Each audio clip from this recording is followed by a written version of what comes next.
Okay, so I wanted to show you really quickly a custom kit I'm working on. I always put a lot of pride and effort into these kits.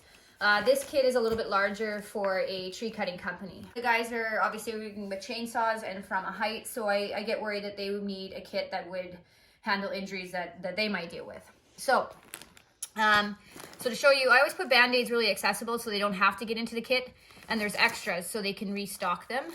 Some hand wipes, obviously. And what I like to do is make a toolbox. So in here, you'll see that I like cotton tip applicators so that they can clean out any wounds that they might have, especially debris and wood chips and stuff. Swabs, burn gel, really great for rope burns or small abrasions that they get. It's just kind of a soothing thing for small injuries. Good pair of tweezers and a small nail clipper set just for any of those small finger injuries they might be dealing with. Tape, I always like to put a pen in there.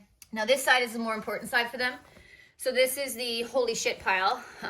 So if something did happen that was very grotesque or big, then this package is very easy to get into.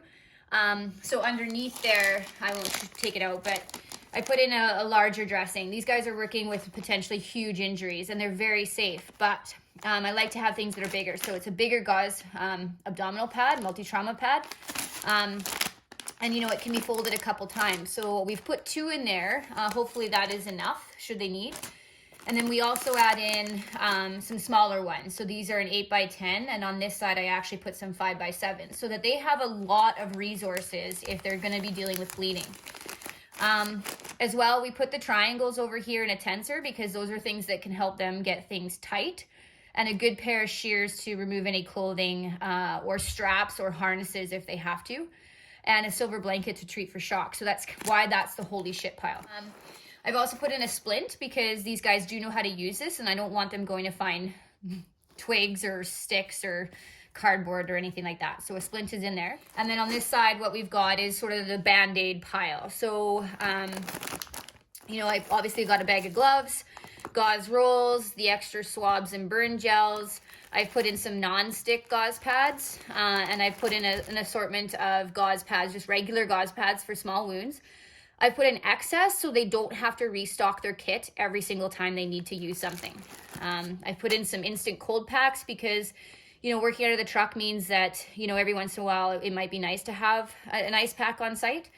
And then what we do is we put in a self-adhering roll just to finish it off. Even though this seems like a substantial kit, this is pretty common to what I would stock for industrial type trucks or farmers. This is something that, you know, is a pretty practical kit, and I hope you never have to use it. So we're hopefully getting this delivered today so that they are safe for the rest of the spring season. All right, one last sort of add-on to the kit that I just made. The company, during our course, we had talked about tourniquets, and they had went ahead and purchased a tourniquet for themselves. So I wanted to make sure there was room in the kit for that. And these bags are great because they're quite flexible and there is room to be able to put in there. So it could go in a couple different places. It could even just go down in here if that's what we were gonna do. But another thing in thinking about that, and this isn't going with theirs either, again, it's how we customize. But a lot of you, I'm guessing, with work trucks and things like that, don't have an eye wash bottle. And now that my husband has done, you know, has had a pretty significant eye injury, we've sort of adjusted his work truck as well to have an eye wash bottle. So these smaller ones that you can get at different distributors, the 500 ml ones actually fit quite well in here. So in doing that, you know, I could probably package this kit up and close it up, and it still doesn't change the size, you know, of it to go into their truck.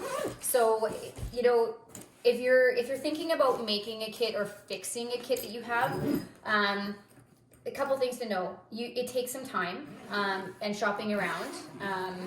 The other thing is that most people do have already an existing first aid kit, and I can take that from you, clean it up, doctor it up, and restock it with better supply. Or we can make, you know, a shiny brand new one. And this is pretty standard, but it can come and go in size and quantity as we need. So that's kind of the whole package and an idea for you if you're making your own. Okay, nobody plans to get hurt. And I truthfully, I hope that they never have to use this kit. If they don't have to use this kit, then they are clearly doing something right in their job.